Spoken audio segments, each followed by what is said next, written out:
Whether it's COVID-19, SARS, or typhus, a pandemic can really put a damper on your dating life. While this is far from the worst thing going on in the world today, dating does make many of us happy, and having that taken away can be a huge bummer. So today, I'm going to teach you how to date while staying safe during this trying time.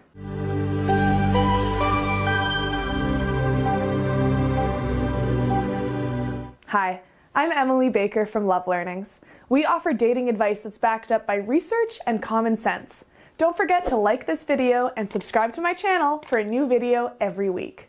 So, is it possible to date during the pandemic and still keep yourself and others safe? The short answer is yes, but it's going to take a little trust and a lot of creativity. I should say that your mileage may vary with this advice depending on the particular rules in your region and the severity of local outbreaks. Safety should still be your first priority, and if you have any symptoms at all, focus on sorting that out before you think about dating. First off, let's talk about how to meet new people during this time. Obviously, since in-person interaction has been severely reduced, it's not a great time to be meeting guys at clubs, through organizations and events, or even at work. So if you can't meet guys that way, how are you supposed to meet them?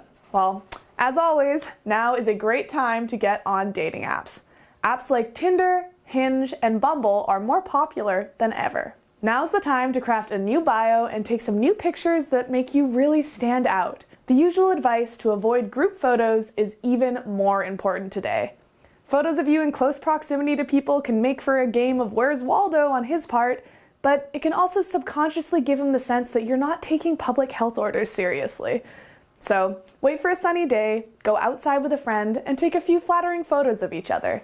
You'll be surprised the difference a refreshed profile can make to the number of matches and messages you receive. Now, let's talk about your bio. I always recommend keeping it short, funny, and a bit mysterious. I also recommend including a question that will start a conversation.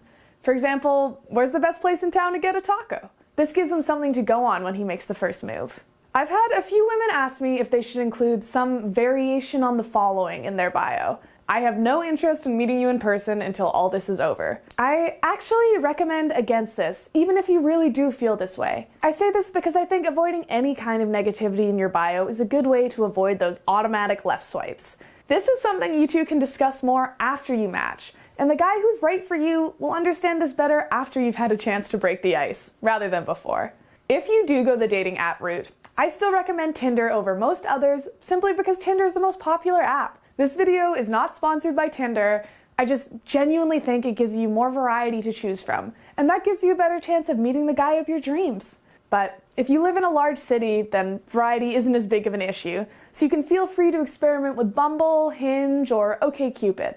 But even during this difficult time, dating apps aren't the only way. I've seen a resurgence of friends setting up friends with great guys. This can be much more safe and convenient than meeting randoms off Tinder because you can get a better sense of their personality through your friend. This is obviously not going to work like your typical blind date would. Instead, ask your friends if they have any single friends they could introduce you to and go from there.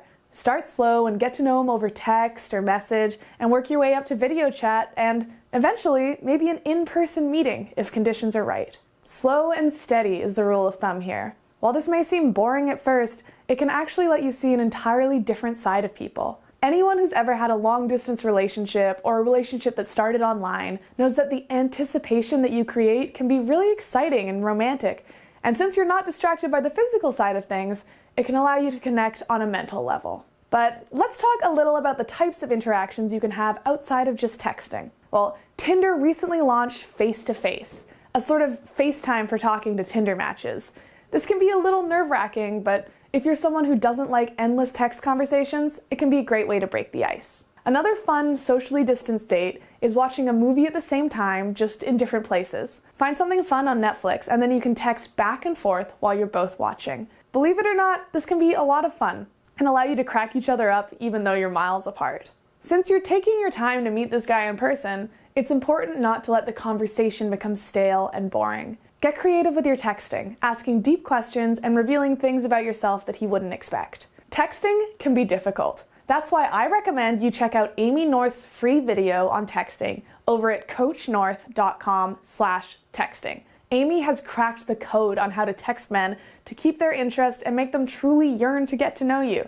That's coachnorth.com/texting. I also recommend you two connect on Snapchat in order to get a better sense of what you both look like before getting too invested. It can be a fun window into each other's worlds that you wouldn't get any other way. And remember that if you do live somewhere where COVID has settled down a bit and the weather isn't too terrible, an in-person date outdoors isn't the worst idea. You might just find the fireworks you've been after. Beyond that, I just recommend that you be safe and look forward to a time when we won't have to be quite so cautious of other people.